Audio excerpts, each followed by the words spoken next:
nicely into, that build it and they will come sort of thing. And this is what you did with Qist Bazaar, right?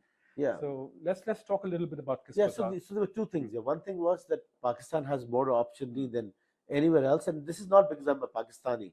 I mean, I had changed, right? I'd become a Canadian, a fully Yeah. Canadian guy who would visit Pakistan twice a year or once a year for parents, for friends, etc.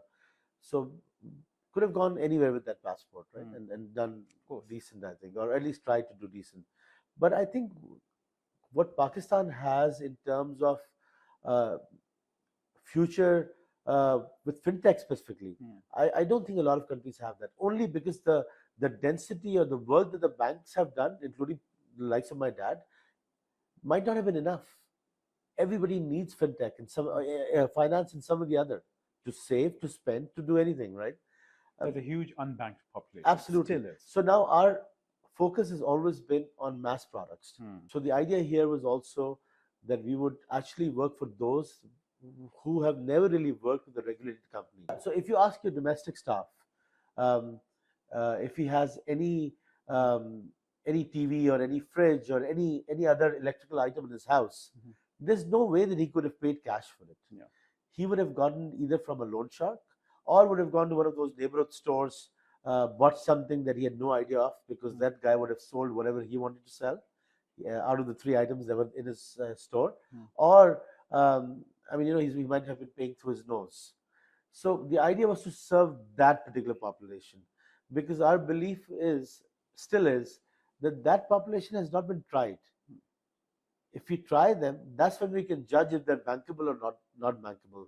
So when we started working with some of the banks, the basic line or the same line that all of them said was that this is an unbankable population. Why are you hell bent on working with us? Not just as giving them a service. This is definitely not an institution where we don't make money. We make money. We made money from day one. But it could be a win-win, right? I make money and they do well too.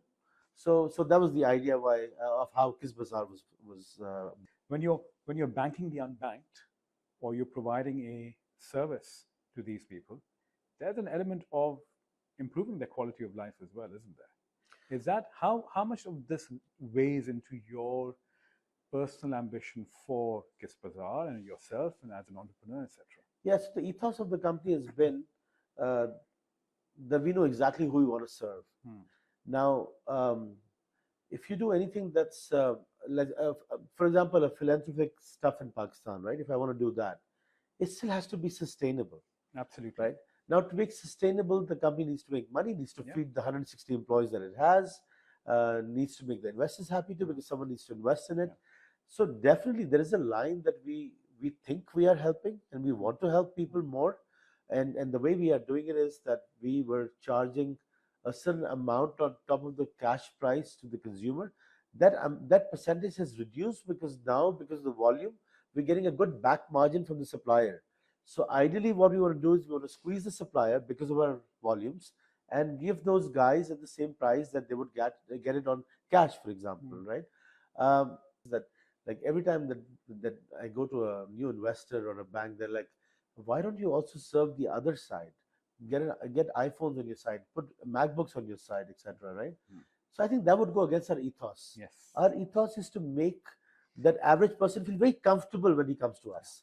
If Yeah. I if I like, I remember one of the bank personnel asked one of our live branches, Hmm. someone, a visitor there, that why don't you work with the bank? And he said, you think a bank would allow me to go inside? I'm just saying that's a thought that a common person has in Yeah. Pakistan, that he feels that there is a bridge between them, the haves and the have-nots. Yes. So we don't want to put anything on the website that basically pushes them off and makes them feel that, okay, we're just there, we're just doing this drama of putting these ads, like our are. And you're giving him something he needs, right? Because Absolutely, these are necessities. So I want to absolutely. talk about that because, growing up in Pakistan, right? Um, and of course, when you go into Canada or the US or Europe or UK, people have a mortgage, they have a car loan, they are leveraged. Yeah, They spend half their lives leveraged. And when they come up to retirement, then finally they've paid off their house and everything. And leverage is a very common aspect of everyday life. But here, growing up here, you know, to take something on a loan, there is a stigma attached to it, um, and then you think, you know, if I have to take a loan, then probably I should wait. I shouldn't actually buy that thing. But the fact of the matter now is there are lots of things for the unbanked which are absolute necessities, aren't they? And so it's for them, it's either, so can you talk about how that sort of works into your business model? Yeah, so see, in a high inflationary environment country like Pakistan, Hmm. waiting is not the ideal thing to do. Hmm. Let me give you an example. When we started this business, a basic bike that you see on the road, a 70cc Chinese bike, was about 80,000 rupees. Let's say I was a person who was accumulating 5,000 rupees a month with the idea that one day I'll have this 80,000 rupees and I'll buy the bike. Today, that bike is 125,000 rupees. So it's gone up about 50%. Yes. Right? So I'm thrown back. I can't buy that bike, right? But the person who bought that bike from us had, let's say, 80,000 plus 10,000 or 15,000 on installments, now has an asset that he's actually been able to make from the accumulation of his savings, number one. Number two, most important thing that I think a common person does not realize is that because we are a regulated entity, we are an NBFC by Security and Exchange A Commission of non Pakistan. a non-banking finance corporation. Yeah. Thanks to you for that. We have been able to incorporate ourselves with the country's credit bureau. So if you buy something from us, your entire data, including your good payment, gets recorded in the country's bureau. So tomorrow, after you paid us 12 installments of a product and it's been all good, and you walk to a bank and you tell them that I want to get something from you, You have a that history. graduation is possible Yeah. because there's data to prove. Yeah. Now You have a credit score then, right? absolutely. So now there are people who've bought stuff on installments for years and years, but they don't exist in the system. Mhm.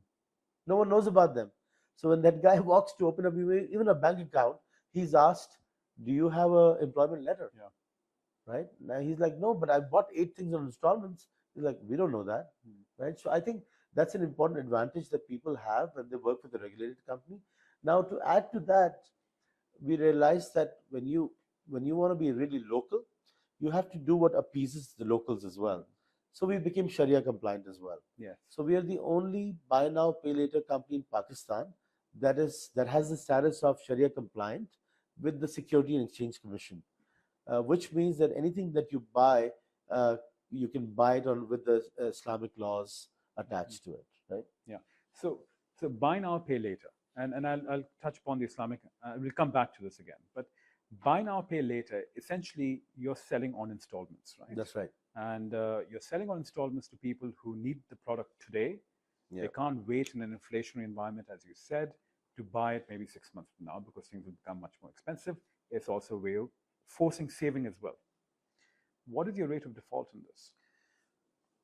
So till date, we've done about 2 billion in sales, and as per and I can say this because this gets goes to SCCP every month. As per SCCP's way of working out delinquency, they would like us to do a provision of about 17 million. The bank that we work with is more conservative. The partner that we should talk about later on, Yeah. they have made us do a provision of about 35 million. So 35 million on On 2 2 billion, billion how is much is less that? than 2%, Yeah. which is, I believe, much better than any bank that gives money to the banked people only in Pakistan. And there are various reasons behind it. Rider's job, a computer, a used computer, so you can become a freelancer, Yeah. a phone, so you could, other than all the other advantages of a phone, also to get a job. Yeah. Can you get a job today without a phone? Most of the C trade jobs, Mm. you can't. No.